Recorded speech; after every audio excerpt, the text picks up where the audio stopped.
Welcome into the Bobby Carpenter Show. We got our guy Anthony Schlegel here with us. So much news going on. It's a Monday. It's Martin Luther King Day. We're happy to be on here with you today. And we've got the national championship game today, Schlegs, which is the final event of the 2025 season. January 19th, Bobby. Yeah.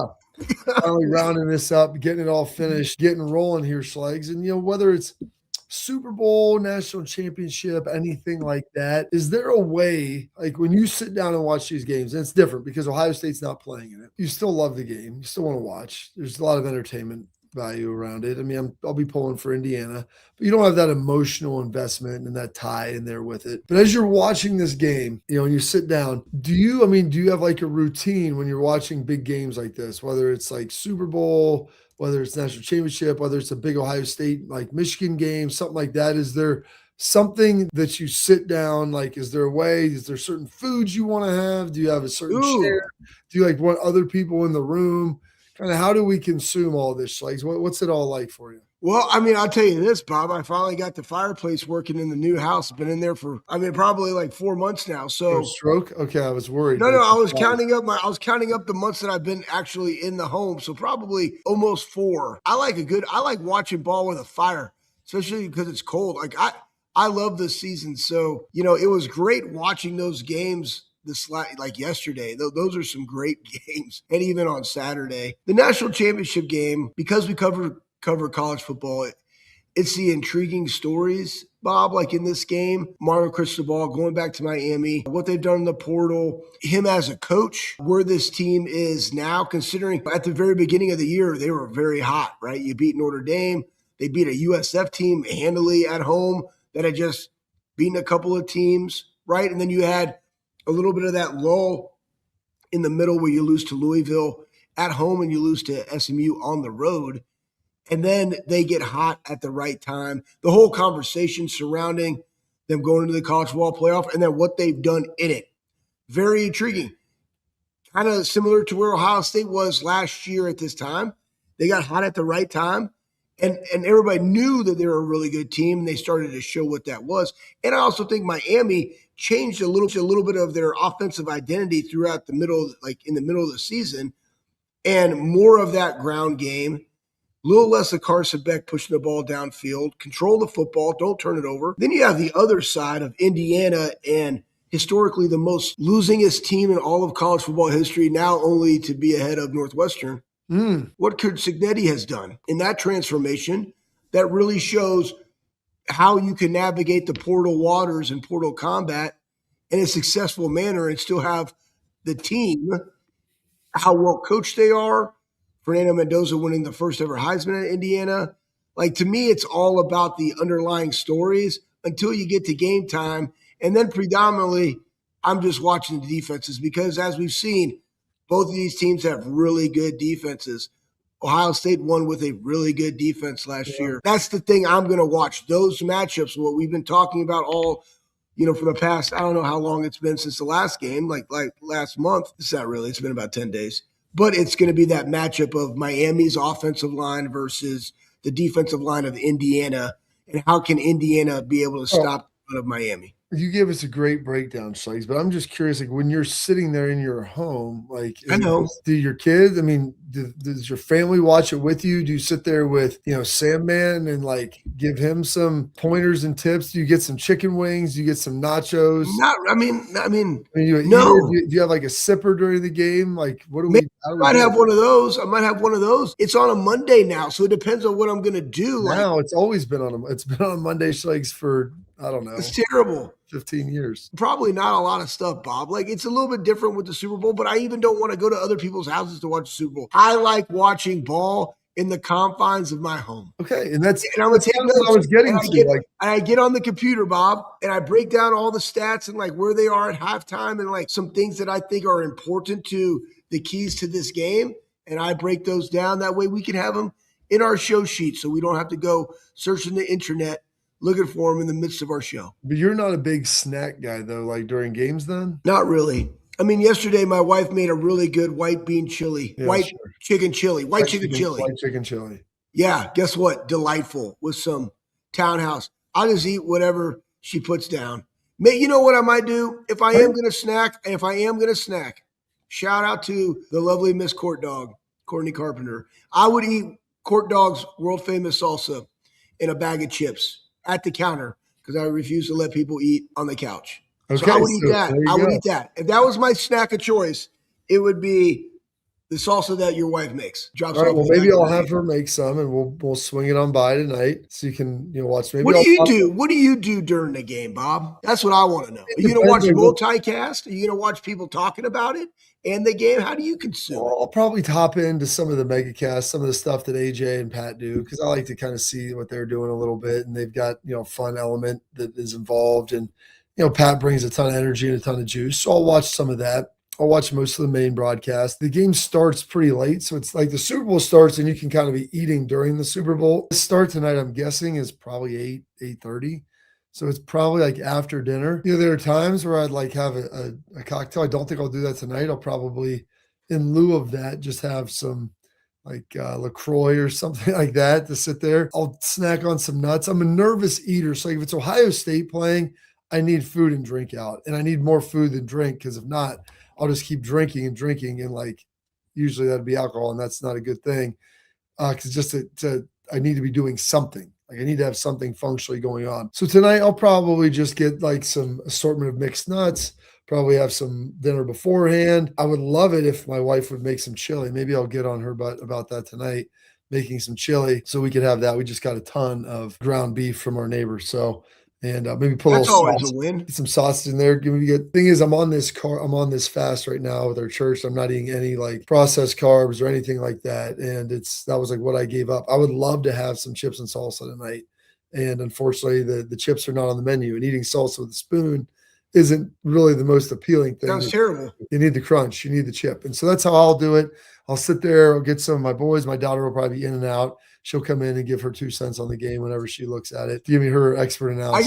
I could just hear that. I could just hear her comment. Oh yeah. Why are they doing this? Why are they doing that? Like there's always answers for everything. I'm doing all that. So I'll have it in there because I would like to see Indiana win. It'd be the third Big Ten team to win in a row, third different Big Ten team ultimately to win, which I think talks about the strength of the conference. And we'll get into Ohio State's schedule and everything, because never in a million years was Indiana considered like a featured point of a schedule. Well, now Ohio State's got Indiana on there, and that is a big deal. Not to mention USC, Oregon, Texas, Michigan, some other. They got pretty tough schedule next season. Pulling for Indiana to see how this ultimately goes.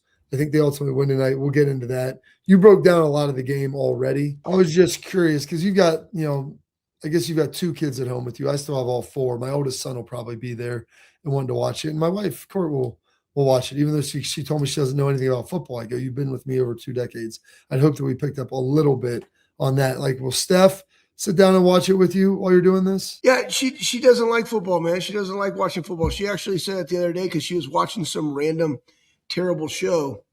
And like there's certain shows that she watches that I don't mind sitting down and watching. Landman.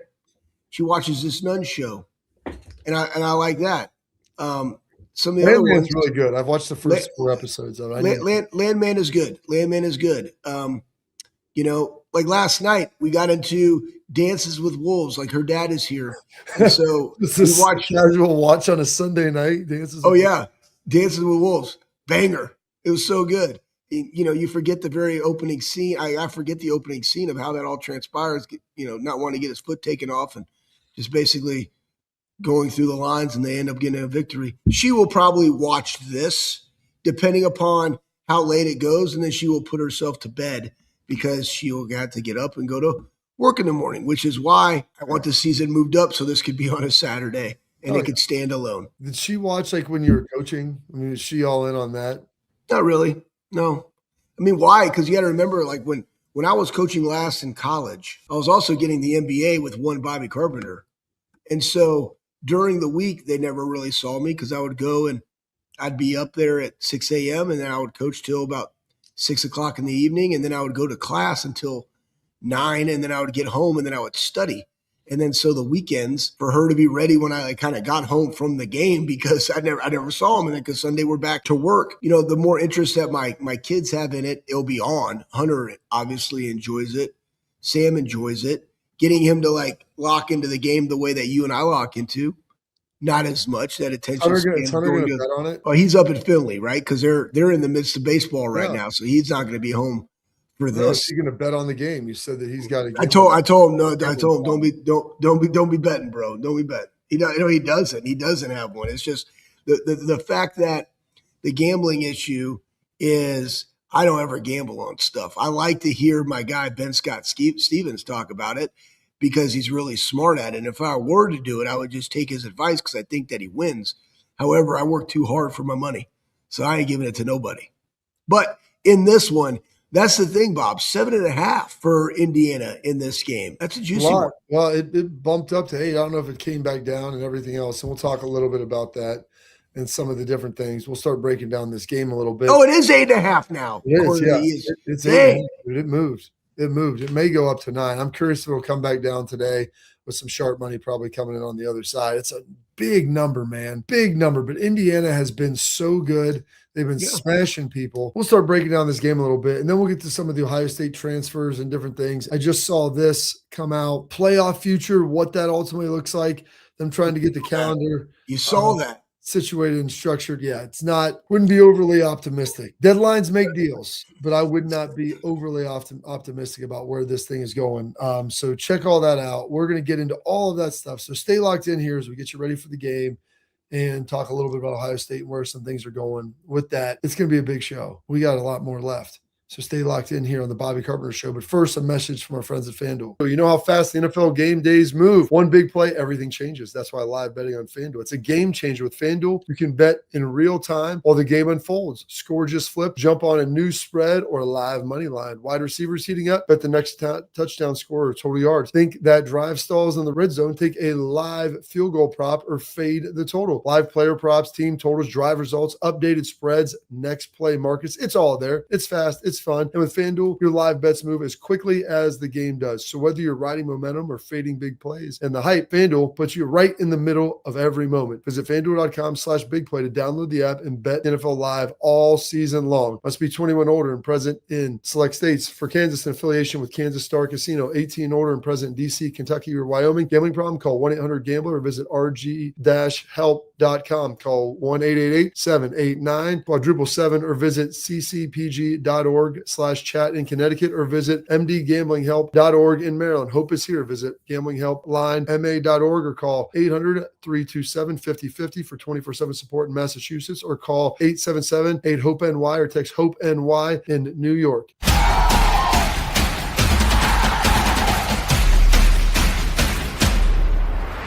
I'm Garage Beer, and this is Bobby Carpenter.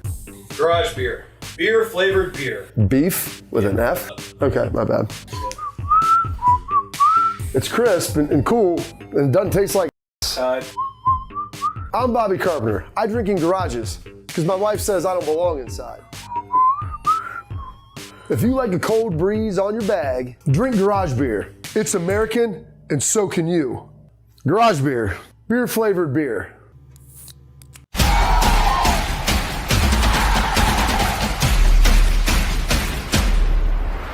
Welcome back into the Bobby Carpenter Show. Looking at this, which do you think is a more likely scenario? Miami wins the game or Indiana blows out Miami? When I say blowout, I mean 14 plus. That's a great question, Bob. It is a good question because Indiana has boat raced everybody. And I'll tell you why I said this. You know, there's 7.5 point favorites that moved up to 8. I guess before they can do look ahead lines.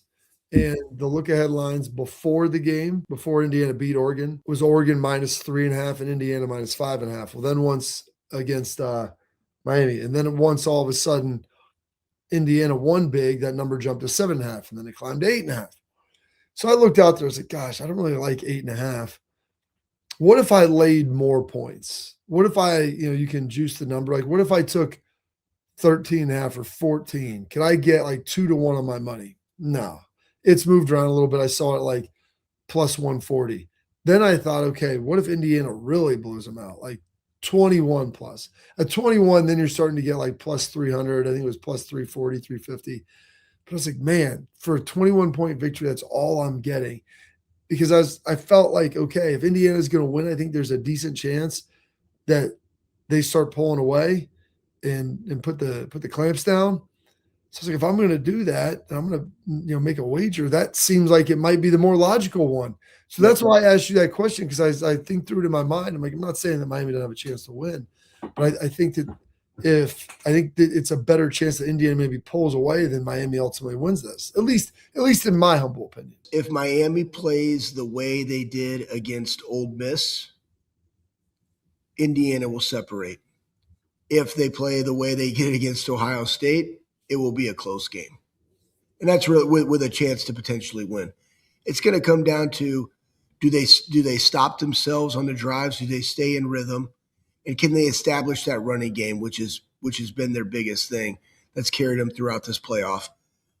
I want it, honestly, Bob, to be a competitive game, because I just love good competition, and you love those moments and watching guys rise up. I do think that the likelihood that Indiana playing all gas, no brakes, and this kind of goes back into the point of what we talked about all year of the difference of being conservative, playing the clock versus letting it rip all the time. And that's just what they've done the entire season. I'm interested to see. I think we're going to get a really good indication of what this game's going to be like in that first quarter. I could see the Indiana, double digits, but I can honestly tell you this. I can also see a way of Miami being able to, if they are able to affect Mendoza on the defensive line, and they are able to establish the running game, it's going to be a very, very close competitive game. And that is the key. Well, I think it is. They've got to get Mendoza going, and they have. I mean, it's like he's been going every week. He's been fantastic.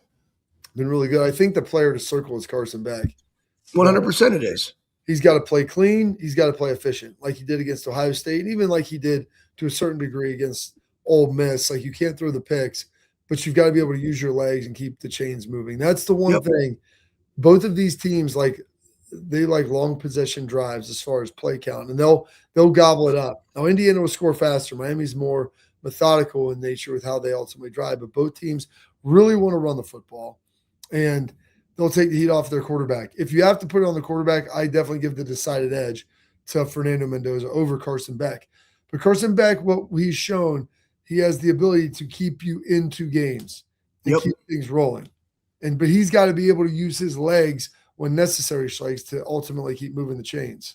It's been amazing, that kind of maturation from him, that he's kind of put that on himself, to where that Ole Miss game, Bob, they were right around 50% on third down. And it was a handful of those were third and long plus. And that is that's the backbreaker for a defense. When you have an opportunity to get off the field and the quarterback just leaks out of the pocket and goes and gets himself a first down.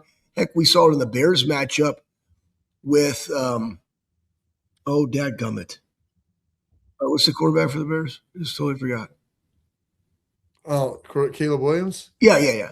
There was a great one. Running to his right, actually went and hit a dude, got a first down, can move the chains. Like, you have to do that.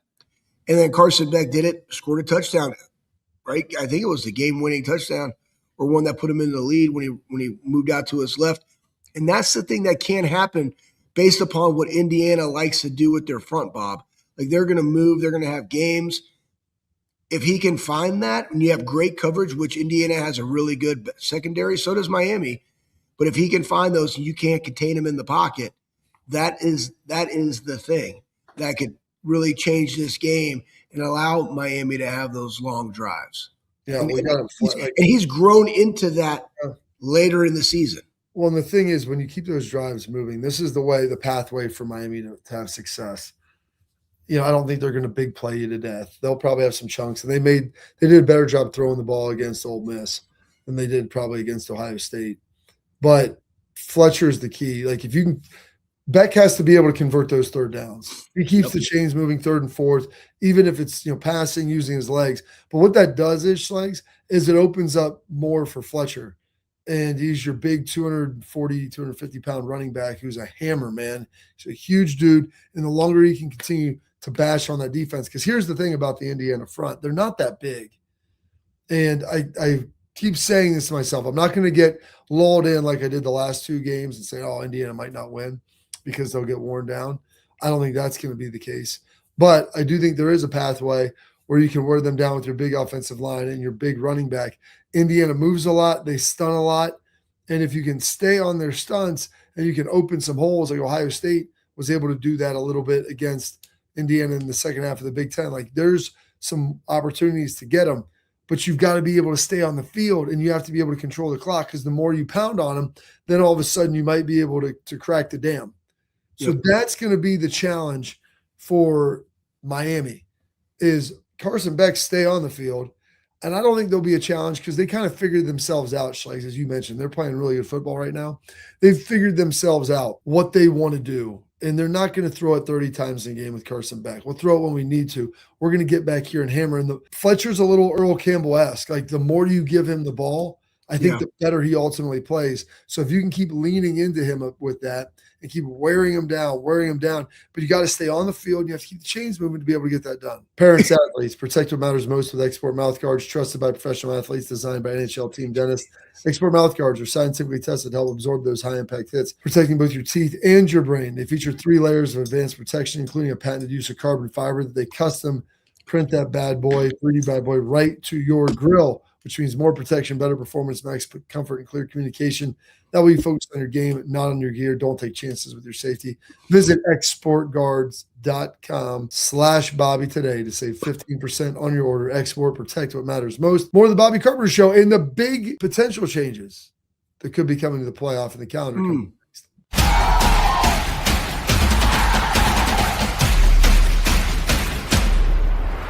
I'm Garage Beer, and this is Bobby Carpenter. Garage Beer. Beer flavored beer. Beef with an F? Okay, my bad.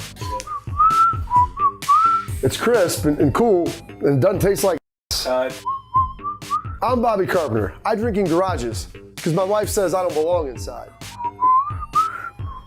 If you like a cold breeze on your bag, drink Garage Beer. It's American, and so can you. Garage Beer. Beer flavored beer.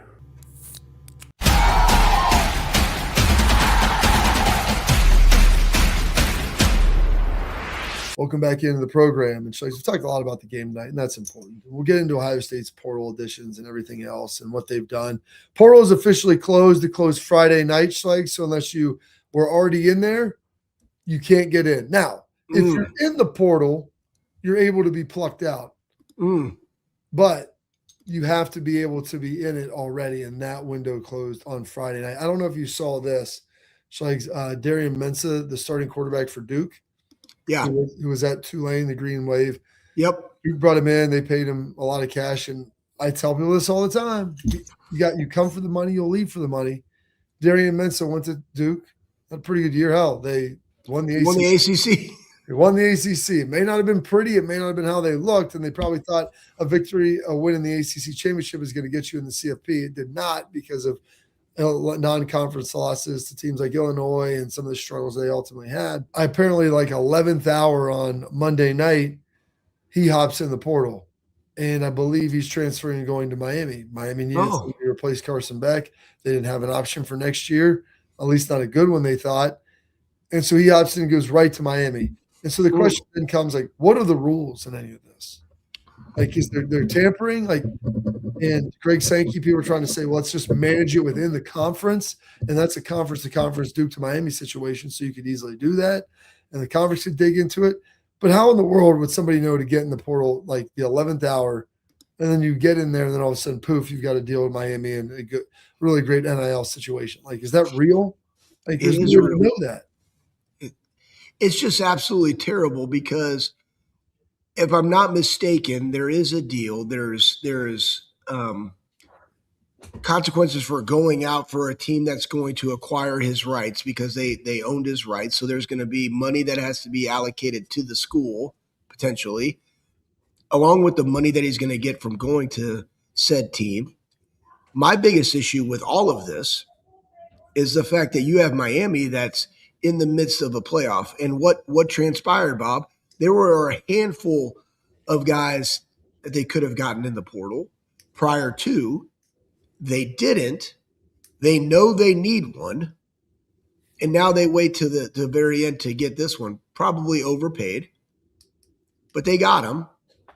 But now what does that do to Duke? And that's the problem. Like, when everybody's like, hey, we're going to the portal and you can go after whoever you want, and then you lock them in, and Yeah. that's what you get. Well, It's a different ball game, right? So maybe it was we kind of got behind it because we're in the midst of the college football playoff, and I'm speaking for Miami. But then Duke feels like, okay, he's returning. We gave him this lucrative contract, but now he's going to hop in. How would he know to hop in? Why would you hop in when you just did multiple $1 million deal to remain at a school to then hop in at the very end to know that you're going to get significantly more from another one, and they are going to have to pay that school. But that school's like, all right, cool, you're going to pay us back that money, but there's nobody else to go get because everybody's been already gobbled up. And right, like that is the situation, which it's the timing of all of it, and which goes right into the next thing about the SEC and the Big Ten and the 16 to 24 team and the calendar, all of which has nothing to do with the monsters and whiteboards that we've been talking about for the true schedule of college football moving forward. Well, it's like, go ahead. Well, that's to your point. Like, where does that leave Duke then? Because, like you said, they were not pursuing anybody because they thought they were their guy. And if he was signed, and like part of it, that it comes to a bigger question where they've got to figure this out. And I know the AD up at Syracuse, like, you've got to call them employees. You have to have some sort of collective bargaining because you can't have people leaving and dealing with this, because where does that leave Duke now? And where does that leave that situation? This isn't exclusive to them. This happens other places, and it could happen to Ohio State. It could happen to any school where kid jumps in late Friday night. You haven't been pursuing. There were other viable options out there that you could have came in and got, but you didn't go after them because you thought that spot was filled and you'd allocated those dollars already. You can't go back now, Schlegs, and like give that to somebody else. I mean, you can, but there's not going to be anybody there that is worth what you're wanting to pay. Well, and you also are now behind the eight ball because let's say you did, Bob.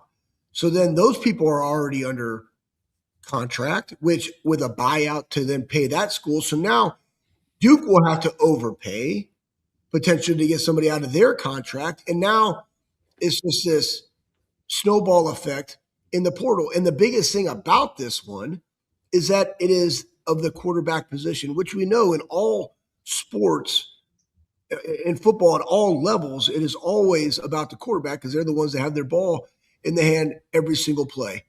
And so when you know that you got your guy, it was probably one of their key things going into this offseason to make sure that we solidify that position and get him on our roster, right? We won the ACC.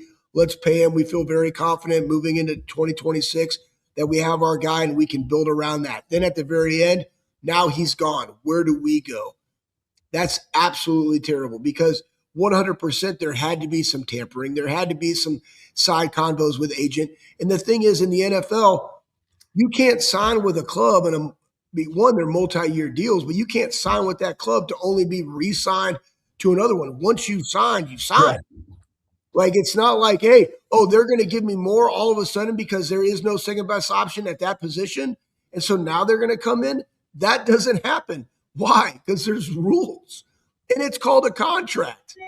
And so that in everything that's going on in college football, the tampering aspect, the lack of vetting of agents, the misinformation that athletes are getting, because there is no where are you being paid? Because in the NFL, Bob, you know this, it's all very transparent. Everybody has like a slot that they go into of where they are, especially when you get drafted. It's like, no, you can make this, you can make this. But it's also, hey, I want to be the highest paid guard.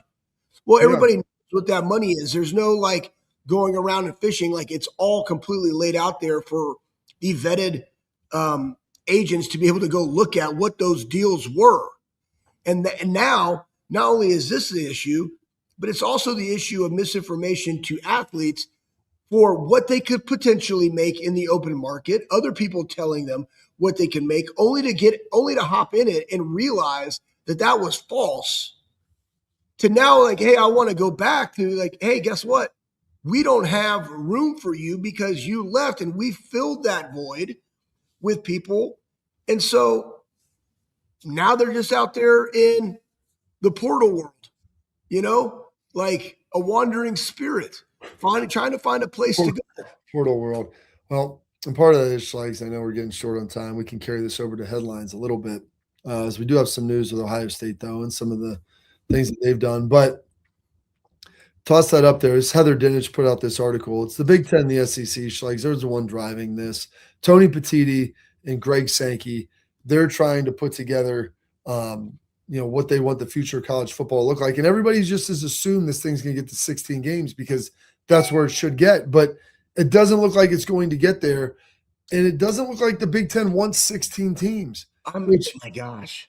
I with all Tell him, Bob. Tell him, Bob. Just say it. People, like, even in this proposal, Shikes, I didn't even see anything where you go to 24 teams. Crazy town. There wasn't an acknowledgement of a canceling of the conference championship games. Only for the 24, Bob. Yeah. Like, that's the problem. Like, of this article, and I recommend people go and read it, because none of the issues were even addressed that are the biggest issues in college football right now, which is the calendar. They're literally just thinking about the playoffs. And because the playoff is tied in with the calendar. So we're going to take a quick break. We'll get back. We'll dive into that. Also some news with portal and a little bit of some of the news with Ohio State, where they're sitting right now. I feel pretty good about that. We'll get to all that. But here, first, a message from our friends at Backer. It's the fan gear that you need, bckr.com. Go check them out. Founded to make better quality fan gear. It has the look and the feel that you want to have. It has all the functions and features that you're looking for. Stuff is unbelievable, whether it's cold, wind, rain, the hats, the coats. All of it is great. So go check it out. Maybe you didn't get it for Christmas. Now is an opportunity to maybe buy it for yourself. Get yourself that delayed Christmas present, Schlegs. Maybe a Martin Luther King Day gift. Maybe a President's Day gift and a gift to yourself. Or a gift to a loved one. Either way. bckr.com, bckr.com. That's Backer. Go check them out. The stuff looks good, feels good, and I love it, and you will as well. And if you use promo code all caps BOBBY at checkout, here's the good news. You get a free 10% off with that. How about that? Bringing it. I love it. Let's go. Your friends over at Backer. Headlines coming up next.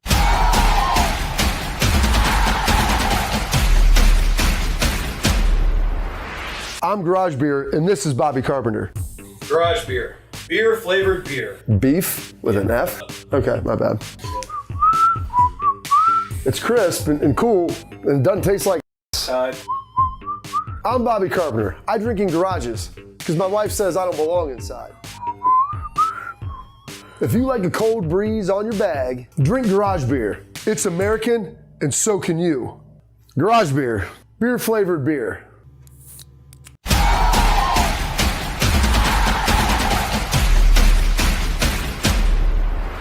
Welcome into our headlines. I know we got the game tonight, but the calendar's huge. Tony Petitti talking about going to 24 teams. That is so terrible. Holy smokes. I like Tony Petitti, and I've heard this pitch to me before. Gene Smith brought it up about, it'd be great, automatic qualifiers, this and that. And the SEC wants to go to 16. The Big Ten wants to go to 24. The Big Ten said, hey, we'll do 16 for a couple of years, then do 24 as a middle ground, as a way to kind of split the baby. I don't need to see the teams that are 20 through 24 playing. Like, that's not I'm not gaining any utility from that, Schlegs. And so if you do that, then also 24, you're talking about a round of buys, games. Like, it's going to be essentially 5 rounds. We're trying to get this thing done sooner and trying to put it in better windows for the fans and the folks to be able to sit here and watch it. Not dragging this thing out till God knows when and compete against the NFL, and then nobody starts watching, and then that's just utterly disappointing. It's so disappointing, Bob. I mean, and I would say this, just like in college football, because the argument was, well, look at how good the games are in the NFL with 14 teams. Guys, because of attrition, you're going to have lopsided victories, even in the divisional round that we saw with Seattle and the 49ers. Of a blowout. It happens. We know that's going to happen in college football. Not every conference is equal. Not every roster is equal. When you're at a smaller school and one of your key guys goes down, it is a huge detriment because you don't have the depth that you would at a bigger school. You don't need 24. 16 is a great number. If you win all your games in a group of 5, you will be in the top 15 because you've won all your games. You will be in there. You will have an opportunity to go play 16 teams. And I like the 12. I like 14, but 24 is absolutely crazy. We've already said 16 works, and it works by moving up the schedule to week 0, finishing your year the weekend before Thanksgiving, like it used to be, Bob, when you and I played. There were no conference championships games when we played. There was just some conferences had them. The Big Ten didn't. Okay, the Big Ten didn't, but still, if you move up your schedule to where you just play 10 conference games, Bob, and you have 2 games that aren't in the conference, and you play 10 conference games, you don't need it. Doesn't matter because it's all about where you go in the college football playoff, in the rankings, and the seeding. And then the weekend after Thanksgiving is the Army-Navy game. And then that championship weekend that we've had just becomes your first round. And the first 2 rounds are home site games with the semifinals, right? And the championship game being off-site. And it's over at the very beginning of January. Then the portal or coach hiring, and then you move on. It bodes well for everybody. It bodes well for the coaches and the moves and setting your rosters and kids in high school, which nobody's talking about that because all of this has directly impacted the kids that are coming out of high school going to said colleges. Very, very different than when you and I played. It allows those guys to finish their year to then prepare to do what, Bob? To go to the East-West, to go to the Senior Bowl, to get prepared for a combine. And you're not competing with the NFL because they're still in the final week of their season. I think that we're logical. These people that actually are driving the ship are not logical. No. And it's just everybody, you've had huge names in this sport, Saban and the like, Lanning, everybody talking about what they want to see done in college football, and nobody's listening to the coaches. And now they're talking about going to 24, and we're not going to go to 16 unless you put a revision that we will go to 24 in 3 years. That's what the SEC doesn't want. They don't want to go to 24. And that's seems to be the holdup right here. Well, because they want to keep it exclusive. Here's the thing I ask you this, Schleiks, and we can get into this in a little tailgate talk. I've got one pretty good comment that we can get into as well. If you go to 24 teams, what does that do to the regular season of college football? Does anybody care about it at that point anymore? Because I think it just becomes college basketball, and I don't want to see that. No. I have zero desire to watch teams, 18 through 24, who some of them might be 4-loss teams, meander in there, and maybe they win a game, maybe they don't. But that still is neither here nor there. I'm not going to play results on it. Those teams don't deserve to be there. I don't want to see them there. Right now, it's perfect. You can lose a game, it doesn't crush you. You can lose a second, and you may have lost control of your destiny. I don't want to see teams that could, 9-3 is getting you in. I don't like that. I don't like 9-3 getting you in. Texas this year, they lost some tough games. Notre Dame lost some tough games to good teams, and they didn't get in. I would rather see good teams not get in than watch subpar teams get in to have a shot. And I know the Big Ten wants to all be about inclusion and everything else, but I don't care. I don't care about those other teams, and I don't care about the other conferences. And if you're not good enough to get in and go have a chance to win it, then that's on you. That's the problem. I completely agree with you, Bob.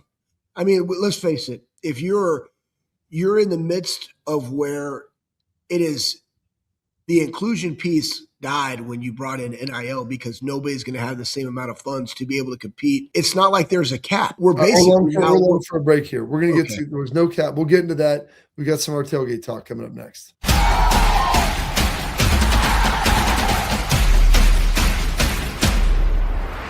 I'm Garage Beer, and this is Bobby Carpenter. Garage Beer. Beer flavored beer. Beef with an F? Okay, my bad. It's crisp and cool and doesn't taste like I'm Bobby Carpenter. I drink in garages because my wife says I don't belong inside. If you like a cold breeze on your bag, drink Garage Beer. It's American and so can you. Garage Beer. Beer flavored beer.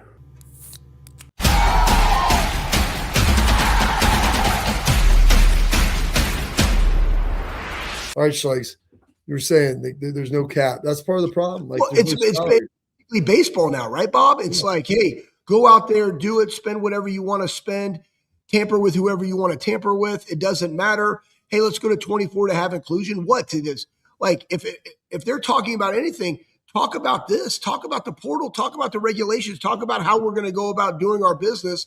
And instead, they're focusing on the things that aren't necessarily making the game better. They just want to keep expanding. What does that end up doing? Well, expanding for just the sake of expansion. Expanding. That's the problem. Without altering other things. And they're not even talking about the calendar. Next year, Bob, the national championship game is January 25th. I mean, what are we trying to accomplish? Your college football. And this is the thing in business too, Bob. Know your brand, know who you are. Yep. Like, live in that world. The things that make college football great is the fact that the regular season matters. And the regular season does matter going into the playoffs and having home field advantage, right? It does matter. I mean, look at Seattle. Now, the Bears had it. They lost that. The Rams had to go on the road and win in Chicago. But, it matters because New England has to go to Denver, but Denver earn that right to have it. But the calendar is so condensed that it's just those 14. Now, granted, there's also only 32. And basically what they're saying is like, hey, group of Power 4, you got 64 teams. You also have the group of 5. Hey, they're at 14 in the NFL. We can go to 24 because we have more teams. That doesn't necessarily mean that we have equal product. There is a lot of parity, more parity in the NFL than there is in college. And you can even see that conference to conference. So you don't need that many because there's not that many that can actually compete and win a championship, which is why we're like, okay, 12. Yeah, there's really about 6 teams that can win it. Do we need to go to 24? Double that? 16 makes sense because you could have home and home. Those schools can then have the revenue from those home games. That is a competitive advantage. That does mean that the season still carries some weight and validity to why every game does matter in it. When you go to that, when you expand to more and you're just letting everybody come in, you're still going to have the same argument. Yeah. What does a 9-3 SEC team do versus a group of 5 that has 1 loss only? Well, our conference is just so much better. It's different down here, right? Like, you're still going to have the same conversation as to who gets in. It is. Well, that's a big conversation to have. We're long on it for another break right here. When we come back, I'll be delivering some parting shots here today as my man Schleig's got to go get some people working out. Finish up the show here coming up next.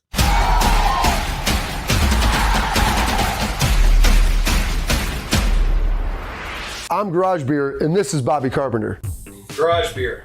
Beer flavored beer. Beef with an F? Okay, my bad. It's crisp and cool and doesn't taste like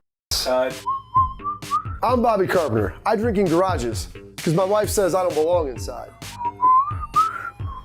If you like a cold breeze on your bag, drink Garage Beer. It's American and so can you. Garage Beer. Beer flavored beer.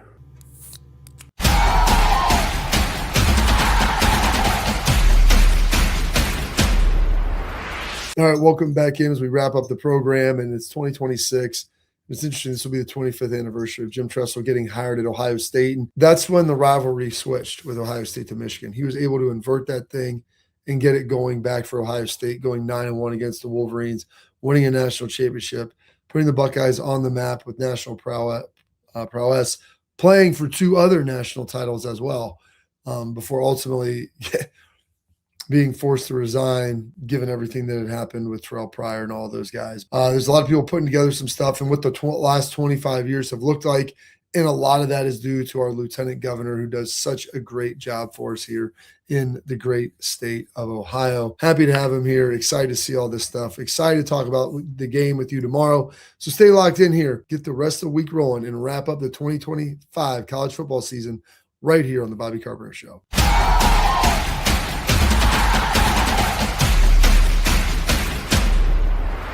I'm Garage Beer, and this is Bobby Carpenter.